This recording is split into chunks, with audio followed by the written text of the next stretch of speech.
I actually used to play Mobile Legends and PUBG Mobile. And don't get me wrong, I would still enjoy these games if I played them now. But the aesthetics just feel weirder and weirder. I mean, the aesthetics of PUBG used to be this realistic shooting game, right? From sound design, to guns, to vehicles, to the environment. The main selling point was a realistic battle royale shooting game. But now, you get these ridiculous skins for characters and guns. Like, imagine being deployed into a battlefield and seeing these colorful players with their colorful guns. I mean, shouldn't you be wearing the opposite?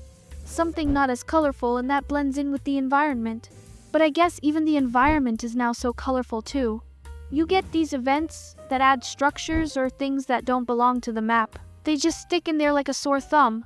And you don't know this? But I'm actually an OG Mobile Legends player. Back when Tigreal was literally just a copy and paste of Garen from League. I actually quit the game when they added Yin back in 2022. God, time flies so fast.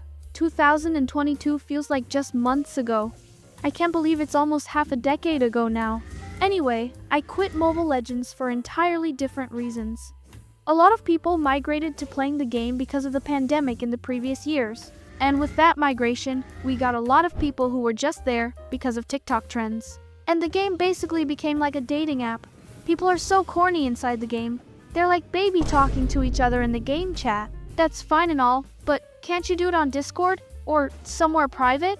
But no, because they want the attention.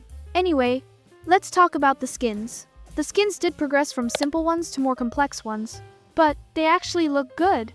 The main factor is, they matched the style of the game's aesthetic. Like you can imagine these skins actually existing inside the game's universe.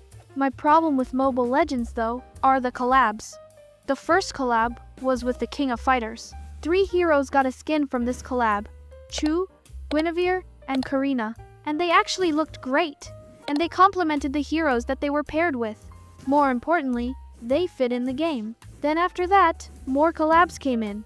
Star Wars, Sanrio, Transformers, Kung Fu Panda, JJK, Attack on Titan, Hunter x Hunter, Naruto, and now SpongeBob. I mean, what are we doing here? It's like you're playing Super Smash Bros. With all these mashups of characters.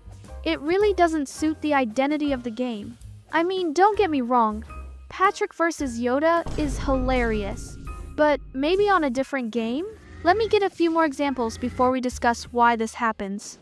I used to play Fish before, but then I quit when they released a Northern Expedition. So I quit even before the controversy. They released that update on version 1.11 on the 21st of December 2024. So I literally quit the game while it was in the middle of its peak. And my friends asked me why. Why did I quit the game? I literally told them that I quit because the updates are starting to get weird. This was during the time when they released the Heaven's Rod. And I just felt like I've seen this pattern so many times. And I know what's coming. I know what direction they were heading. After that, I never really heard anything about Fish anymore other than that it died. Until yesterday, when I saw this video, and well, I guess my intuition was right. I think Grow a Garden started becoming really popular just after Fish started, or had already become irrelevant. I think I've said twice on this channel how I never really liked Grow a Garden in the first place. I never understood or followed this trend, arguably the biggest trend in Roblox history. When I tried it, I asked one of my friends, "Why is this game so popular?"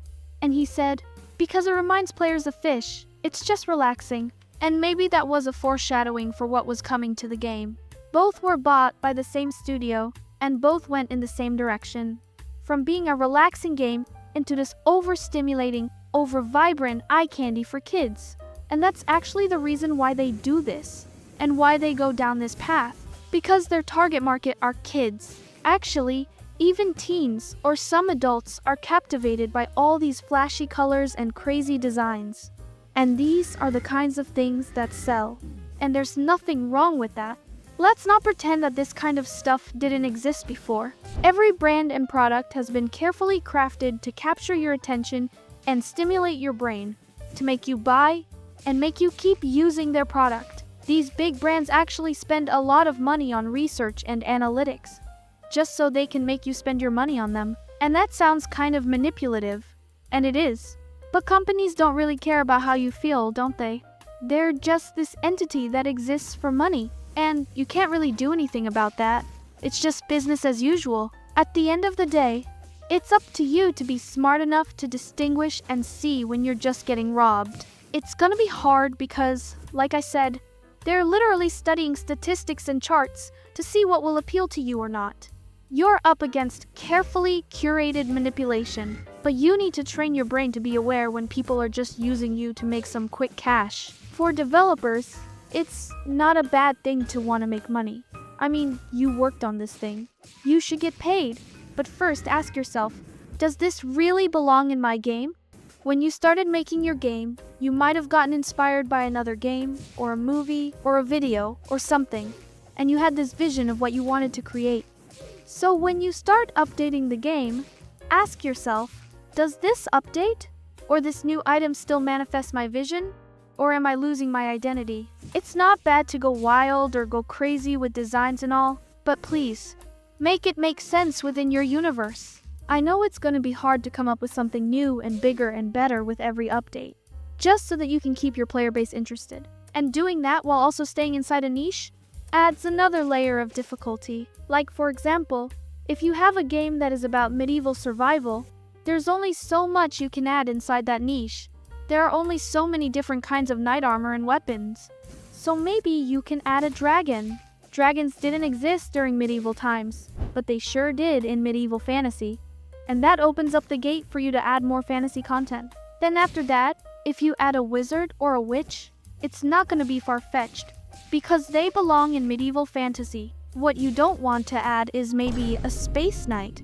That's still fantasy, but it won't complement the aesthetics of your game. Unless your game is about battles between warriors from different eras, then you can add knights fighting marines. That niche is broader, so you can be a little more creative. I know it's hard to be consistent. It's very tempting to just go with the crowd, because Roblox players today doesn't really support creativity. The majority just wants some flashy and colorful things. And believe me, I know this firsthand. I put all this time and effort into my videos, whether it's by doing research on the wiki and in-game, or grinding diamonds because I'm free to play.